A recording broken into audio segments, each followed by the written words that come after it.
Okay, now, happy Thursday. Today we're going to be talking about simple probability, and it really should be pretty simple because you need to know two things. What can happen and what you want to happen. And you write it as a fraction. What you want to have happen or what you're looking for goes on your numerator. All the possible outcomes are your denominator. So let's take a regular plain old fair number cube, numbered 1 through 6.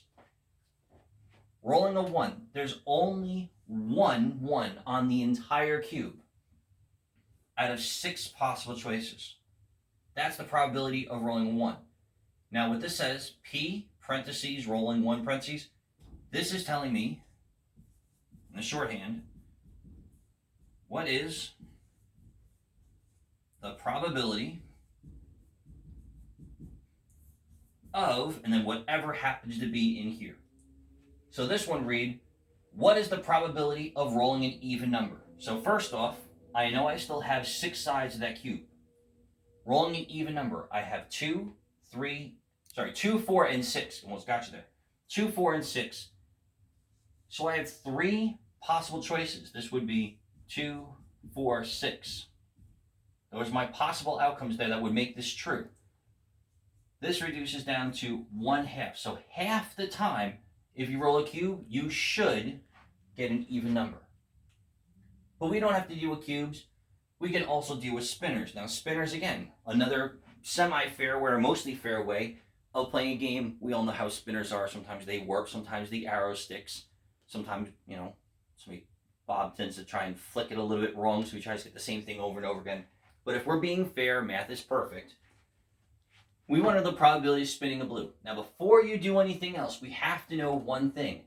How many pieces are in this spinner? So, 1, 2, 3, 4, 5, 6, 7, 8. Before I do anything else, I'm going to put my denominator for all of these as 8, because I have 8 possible outcomes. Now we have to go by how many choices of each. Spinning blue, I have 2 blues. This gets us 1/4. Spinning a red or a green. So I have a green, 1 green, then 1, 2, 3 red. So I have 4 sections altogether. 4 out of 8, which gets me a probability of 1/2. Now we go to spinning a black. There is no black ones there. There are no black spaces, so it's 0 out of 8. Big old huge goose egg to 0. Now let's talk about these words. Impossible means it can never happen. Certain, so we have impossible has a probability of 0.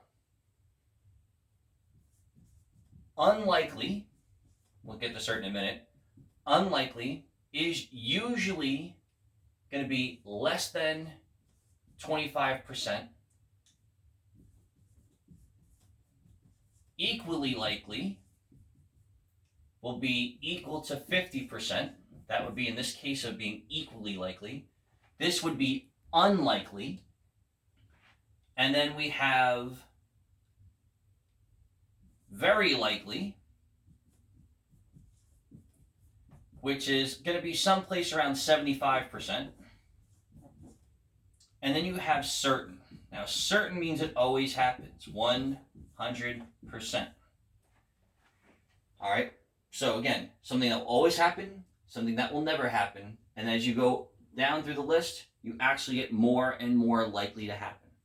All right, so that's simple probability. Today's Thursday. We have our meet at noon. Otherwise, have a great weekend if I don't talk to you tomorrow. Actually, if you're already seeing this after class or if you're seeing this on Friday. Have a good weekend.